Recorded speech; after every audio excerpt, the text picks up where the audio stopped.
nanti kan nanti pasang kasur ya di topeng. Iya dong, pasang kasur nanti. Nanti itu punya. Iya.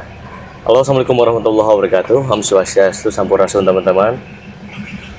Pagi hari ini kita ngobrol santai menanggapi informasi terkait meninggalnya bocah. Kita nggak sebutkan di mana daerahnya ya, tapi yang jelas bocahnya laki-laki. Kemudian ada informasi dari sahabat bediler yang ngabarin bahwa ada anak laki-laki yang tertembak di bagian kening, teman-teman. Tertembak di bagian kening oleh peluru nyasar. Nah, ini yang harus kita pahami, bahwa bermain senapan itu tidak bisa sembarangan, tidak sesederhana itu kita menembakkan sebuah peluru atau sebuah senapan. Apalagi kejadiannya ini di pemukiman, teman-teman. Pak, di daerah pemukiman, jadi sangat berbahaya sekali ketika teman-teman yang memiliki senapan di daerah perkotaan itu jangan asal menembak ke sembarang arah, karena perkotaan itu bukan area untuk berburu atau menggunakan senapan ya teman-teman. Kalau misalkan teman-teman punya senapan, kemudian domisili teman-teman di perkotaan, ya teman-teman sebaiknya pergi ke hutan ya, bukan malah menggunakan senapannya itu di daerah perkomplekan. Itu sangat berbahaya sekali. Bahaya nyata yang terjadi pada anak di usia di bawah 10 tahun kalau nggak salah, tertembak di bagian kening dan langsung meninggal, teman-teman. Itu sesuatu yang sangat membuat saya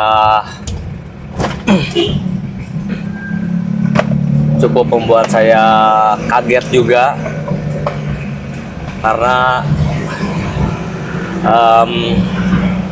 ini terjadi mungkin bulan lalu ya, di bulan November ya. Nah, kita doakan mudah-mudahan anaknya syahid, kemudian keluarganya ditabahkan, diberikan kesabaran. Jadi pelajaran yang bisa kita petik adalah menggunakan senapan tidak bisa sembarangan digunakan, apalagi kita berada di perkotaan. Kalau misalkan memang kita pengen berburu dan menggunakan senapan, alangkah baiknya kita pergi ke sebuah hutan, sebuah gunung yang memang sangat sedikit sekali masyarakat di area tersebut.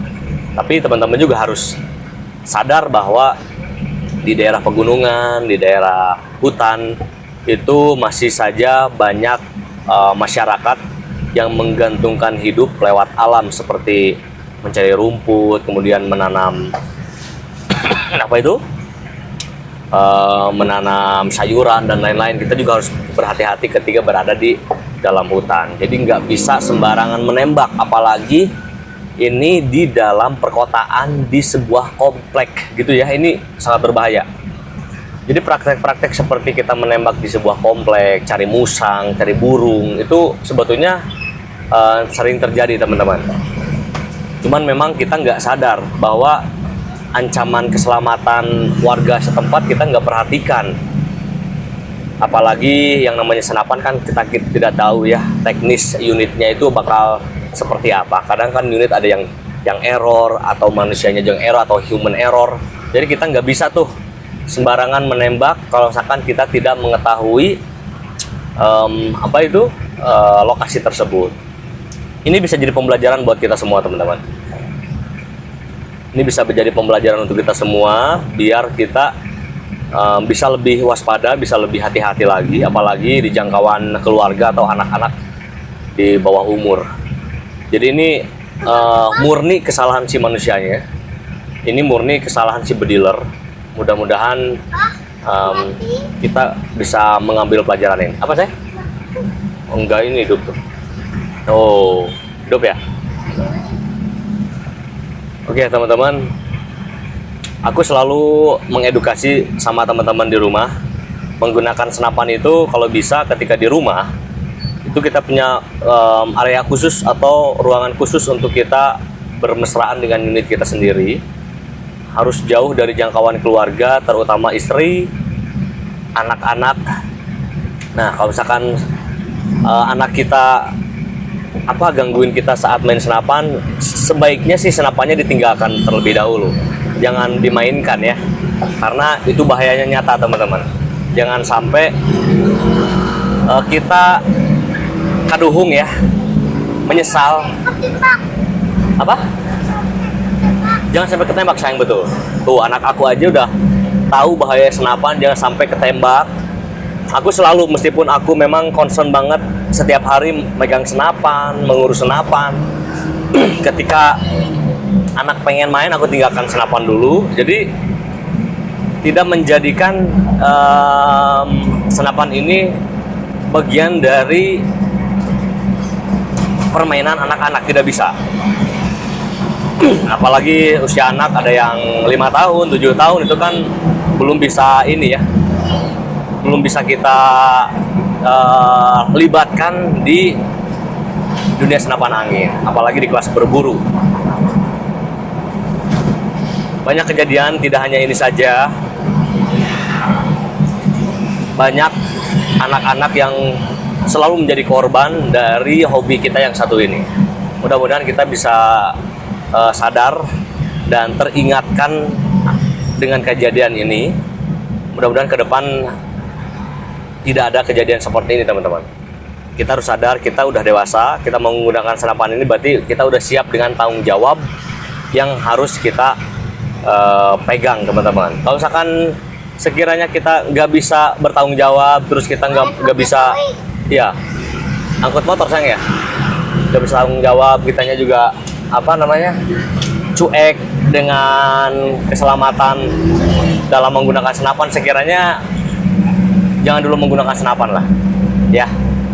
Makanya kenapa Wild Hunter selalu minta KTP setiap teman-teman membeli senapan di Wild Hunter. Mohon maaf, KTP itu tidak digunakan sembarangan oleh Wild Hunter. Kita bertanggung jawab atas KTP yang diberikan ke Wild Hunter. Itu bukti bahwa teman-teman sudah cukup umur. Yang pertama sudah cukup umur, yang kedua teman-teman tidak dengan gangguan kejiwaan, karena orang yang gangguan kejiwaan aku kira nggak punya KTP. Kemudian tidak terlibat terorisme. Nah, saya kira orang yang terlibat terorisme itu tidak diizinkan untuk punya KTP karena kependudukan. Dan banyak hal lain tujuan Wild Hunter meminta sebuah KTP. Tapi teman-teman jangan khawatir, KTP itu tidak disertakan dengan nomor NIK. Nah, Wild Hunter selalu bilang NIK-nya ditutup atau dihapus, karena yang paling penting pada KTP itu sebetulnya bukan alamat dan nama ya, tapi NIK-nya sebetulnya yang paling yang paling penting. Makanya NIK-nya minta Wild Hunter tutup. Mungkin teman-teman yang sudah memesan senapan ke Wild Hunter, realita ini sudah dilakukan dari beberapa tahun ke belakang. Mungkin bisa mencantumkan siapa saja yang sudah order senapan ke Wild Hunter. Di form pemesanan itu selalu yang paling atas itu menyertakan foto KTP dengan menutup NIK, nomor NIK. Ya, jadi keamanannya sangat terjamin teman-teman. Dan saya yakin semua pelanggan, semua penonton, sahabat bediler di channel Wild Hunter itu semuanya orang-orang yang berkualitas, orang-orang yang mempunyai